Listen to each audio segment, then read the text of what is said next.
এবারে যে খবরটির দিকে নজর রাখবো, আপনারা জানেন রাজ্যের একটি ঐতিহ্যবাহী মসজিদ যদি আমরা জানি সেটা হচ্ছে গেদু মিয়ার মসজিদ। আর গেদু মিয়া মসজিদে আজকে পরিদর্শনে গেলেন রাজ্যের রাজ্যপাল ইন্দ্রসেনা নাল্লু। তিনি গিয়ে সেখানে কিন্তু গোটা যে মসজিদ চত্বর তা তিনি আজকে পরিদর্শন করেন। ঠিক একইভাবে তিনি কিন্তু সেখানকার সমস্ত বিষয়গুলো খুঁটিনাটি একেবারে দেখেছেন। আপনাদের জানিয়ে রাখছি আরো একবার, আজকে গেদু মিয়া মসজিদ পরিদর্শন করেন রাজ্যের রাজ্যপাল ইন্দ্রসেনা রেড্ডি নাল্লু এবং তিনি সেখানে গিয়ে যারা মসজিদের কর্তৃপক্ষ রয়েছেন তাদের সঙ্গে কথা বলেন। তারা প্রথমেই তাদেরকে স্বাগত জানান, রাজ্যপালকে কাছে পেয়ে তারা অনেকটাই খুশি। ঠিক একইভাবে রাজ্যপালের কাছে মসজিদ সম্পর্কিত একাধিক দাবি কিন্তু তারা জানিয়েছেন যেন অতি সত্বর যেন মসজিদের যে বিষয়গুলো রয়েছে সেগুলো যেন রাজ্য সরকারের কাছে উনি প্রস্তাব রাখেন, যাতে সেগুলো যেন ঠিক করে দেওয়া হয়। মসজিদের যেন সারাইয়ের ক্ষেত্রে রাজ্য সরকারের সহযোগিতা করেন ইত্যাদি একাধিক দাবি জানিয়েছেন। ঠিক একইভাবে একটা খুব গুরুত্বপূর্ণ দাবি কিন্তু আজকে গেদু মিয়া মসজিদ কর্তৃপক্ষের তরফে রাজ্যপালের কাছে রাখা হয়েছে। তারা জানিয়েছেন যে যেহেতু এটা রাজ্যের একটি পুরনো এবং খুব পুরনো একটি মসজিদ, তাই সেটাকে হেরিটেজ অর্থাৎ ইতিহাসের ক্ষেত্রে যেন সেটাকে একটা রাখা হয়, সেটাকে একটা পরিদর্শনের জায়গা হিসেবে যেন সেটাকে দেখা হয়, পর্যটন হিসেবেও যেন দেখা হয়, ইত্যাদি একাধিক বিষয়গুলোর ক্ষেত্রেও কিন্তু তারা আজকে রাজ্যপালের কাছে নিজেদের দাবি তুলে ধরেছেন।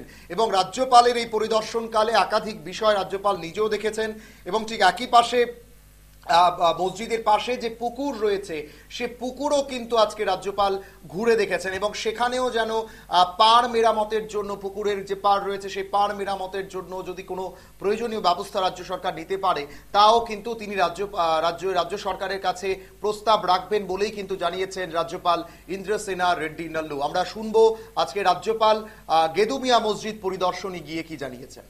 त्रिपुरा में बहुत से चीज़ पुराने हिस्टोरिकल बिल्डिंग्स है, उसमें से ये मस्जिद पुराना है और पुराने इसमें उसको पुराने स्ट्रक्चर से बहुत अच्छा बनाए हैं और सिटी में ये मुसलमान भाइयों के लिए बहुत बड़ा मस्जिद है और अच्छा नोटेड मस्जिद है।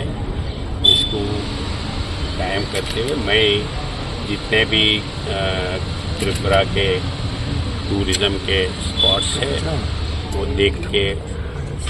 देखने के लिए चलते रहता हूँ। उसी इसमें से इधर मस्जिद है बोल के सुना था, इसलिए इसको पुराना है देखेंगे बोल के आया था।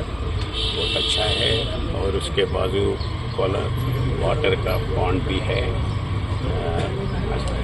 उसको थोड़ा फिर ये आर्कियोलॉजिकल इसमें है या हेरिटेज बिल्डिंग में है नहीं मालूम, मगर उसको जो रिपेयर्स के बारे में बोले हैं उसके बारे में मैं गवर्नमेंट के नाम इसमें बोलूँगा उसको ये करने के लिए। हेरिटेज में ये ये बिल्डिंग हेरिटेज में जाने के लिए कोई मेरे को नहीं मालूम। रिपेयरिंग्स के लिए कुछ प्रॉब्लम। আপনারা শুনছিলেন রাজ্যপাল ইন্দ্রসেনা রেড্ডি নাল্লুর বক্তব্য। তিনি কিন্তু একেবারে স্পষ্ট জানিয়েছেন গেদু মিয়া মসজিদ পরিদর্শনকালে ওনার কাছে যে সমস্ত দাবি মসজিদ কর্তৃপক্ষের তরফে রাখা হয়েছে তিনি সেই প্রস্তাবগুলোকে রাজ্য সরকারের কাছে নিয়ে যাবেন এবং অবশ্যই সেই প্রস্তাবগুলো রাজ্য সরকারের কাছে রাখবেন যেন অতি সত্বর এই কাজগুলোকে যেন করা হয় এবং ইত্যাদি একাধিক বিষয় কিন্তু আজকে মসজিদ পরিদর্শনের পর জানিয়েছেন রাজ্যপাল। সময় এখন ছোট বিজ্ঞাপন বিরতির, সঙ্গে থাকুন।